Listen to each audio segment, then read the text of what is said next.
भाई तबीयत खराब है, खाना कैसे पीना के आप किसी ने खाने पीने के ऐसी लिए तो रोका परिस्थिति में नहीं। सर मेरा कैसे पर्पस खाएंगे ये है सर, कि आप उनको बताओ। आप पुलिस के सामने लाइए। वो कहाँ है? अगर नहीं वो तो घर आप पे हैं किस पे आप तो बाहर आ देखो ना, जाएं। नहीं उन लोग अगर वो नहीं है तो कहाँ गए? आप उनके घर वाले, आप इमरजेंसी उनके साथ में। आपको दे रहे हैं, चाबी दे दो नहीं, चाबी दे दोगे तो उसका मतलब क्या है? क्या वो घर में नहीं है? नहीं सर, आपके वहाँ पे लोग बैठे हैं, वो जानते हैं। क्यों नहीं रोक सकता? मैं आपसे पूछूंगा कि कहाँ गए जयलाल साहब? आप उनकी वाइफ है, सर तो आप कहाँ गए? मैं आपसे वहाँ पे पूछूंगा। हैं। मुझे क्या मालूम।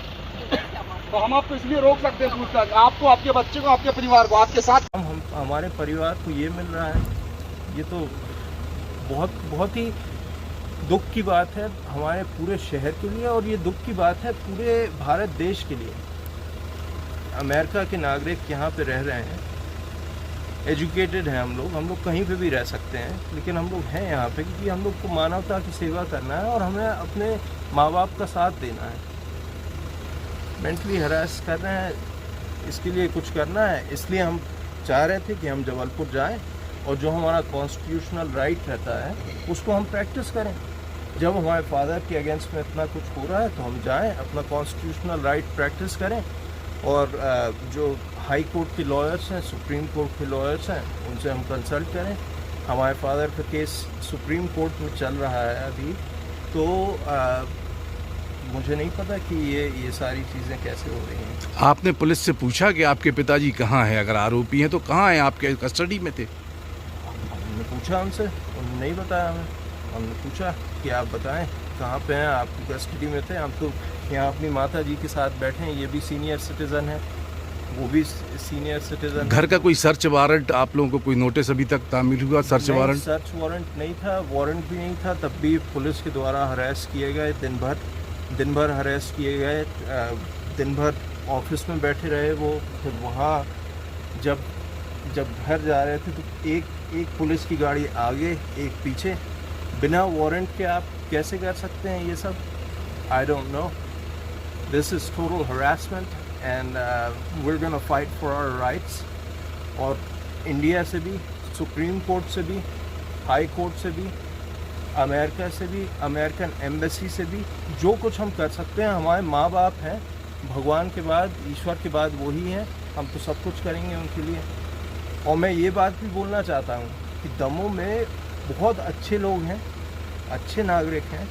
90% लोग बहुत अच्छे हैं, केवल 10% लोग हैं जो परेशान करने में लगे रहते हैं। क्यों परेशान कर रहे हैं? ऐसा कोई मसला?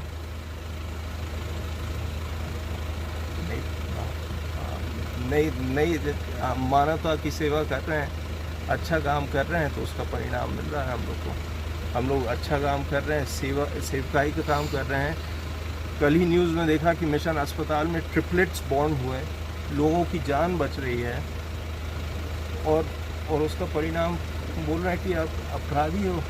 ये तो बहुत दुख की बात है, दुख की बात है हमारे शहर की।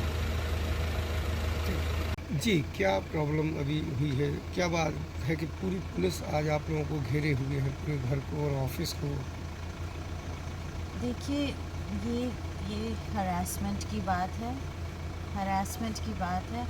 हम यहाँ पे केवल अपने परिवारजनों के लिए हैं। यहाँ पे कम से कम ट्रेसेबल 6-7 पुश्तों से हमारे परिवार के लोग रह रहे हैं। लोगों का प्यार बहुत मिला, और दमोह के लोगों को हमेशा घर के लोगों का माना यहाँ पे।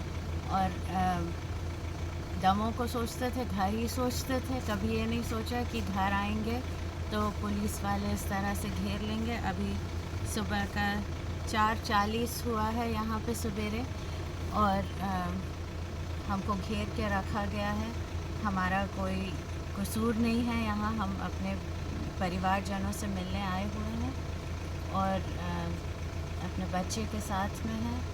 आपका पूरा परिवार अमेरिकन नागरिक है, फिर पुलिस कैसे रोक रही है आपको? अब वो तो हम भी मानना चाहते हैं। They're unlawfully detaining us and this is harassment. तो ऐसा क्यों हो रहा है? तो जिन लोग देश के रक्षक हैं, जिन लोग सचमुच देश को प्यार करते हैं, तो उन लोग देख सकते हैं कि कंस्ट्रक्टिव कौन हो रहा है और डिस्ट्रक्टिव कौन हो रहा है। कि समाज की सेवा के लिए कौन काम कर रहा है, और एजुकेशन के लिए और हेल्थ केयर के लिए और एम्प्लॉयमेंट के लिए कौन लोगों की सेवा के लिए काम कर रहा है और कौन डिस्ट्रक्टिव हो रहा है। आपके पिता के ऊपर बताया जा रहा है कि एक मामला दर्ज हुआ है जिसमें गिरफ्तारी की प्रयास चल रहे हैं। कहाँ हैं आपके पिता? अब जो हो रहा है वो सबको मालूम है और सबके सामने है, इससे ज़्यादा तो हम कुछ कह नहीं सकते। नहीं, डॉक्टर अजय लाल कहाँ हैं कल से? जब हमको पता था तब तो घर पे ही थे, और इतनी पुलिस फोर्स लगी है तो वो ही जाने कहाँ है। हम तो यहाँ से निकल रहे थे क्योंकि दमों का माहौल ठीक नहीं है, तो हमको क्यों रोका जा रहा है? क्या शुभ नाम है आपका? डॉक्टर अभिनीता मैटनी। कौन कौन है आपके साथ? हमारा बेटा है और हमारे हस्बैंड है यहाँ पे, जो हमको लेने आए थे कि अब चलो, अब बहुत हो गया, दमों में बहुत रह लिया, अब आराम से रहो। लेकिन क्या करें, दमों नहीं छूटता, परिवार नहीं छूटता। ठीक है। ये आधारशिला संस्थान के संबंध में हमें कुछ तथ्य प्राप्त हुए थे, जिनके संबंध में जांच की गई, और जांच उपरांत जो है थाना दामोदेहाट पर अजय लाल, जो आधारशिला संस्थान के प्रमुख हैं, आधारशिला संस्थान के अन्य भार साधक अधिकारी एवं अन्य व्यक्ति जो कि अपराध में संलिप्त हैं, उनके विरुद्ध जो है अपराध पंजीबद्ध कर विवेचना में लिया गया है। मामला क्या था सर? मामला आधारशिला संस्थान में 2 बच्चों से संबंधित है, जो जिनके अडॉप्शन को लेकर जो है संदेहास्पद स्थितियां थीं, और किस प्रकार ये बच्चे इनके संस्थान में पहुंचे, इसके संबंध में जो है संदेहास्पद परिस्थितियां लगातार निर्मित हो रही थी। बेसिकली ह्यूमन ट्रैफिकिंग और जुवेनाइल जस्टिस केयर एक्ट का पालन न होने के संबंध में जो है अपराध पंजीबद्ध किया गया। इसमें कोई जांच वगैरह हुई थी या NCPCR से कोई निर्देश मिले थे क्या? देखिए, सूचनाएं और उनके तरफ से जो जानकारी प्राप्त हुई थी, उस पर जिला प्रशासन और दमोह पुलिस अधीक्षक महोदय द्वारा जो है लगातार जांच कराई जा रही थी, और उसी जांच के अनुक्रम में आज दिनांक को जो है उक्त अपराध पंजीबद्ध किया गया। तो आरोपी गिरफ्तार कर लिए क्या? आरोपी गिरफ्तारियों के लगातार प्रयास जारी हैं, और जल्द शीघ्र ही हम इन आरोपियों की गिरफ्तारी करेंगे। कितने आरोपी हैं? इसमें एक नामजद आरोपी अजय लाल, उसके साथ आधारशिला संस्थान के अन्य जो भार साधक अधिकारी हैं, और उसके साथ अन्य व्यक्ति जो उपरोक्त अपराधों में जो है शामिल होंगे, उनको जो है गिरफ्तार करने की कार्रवाई की जाएगी।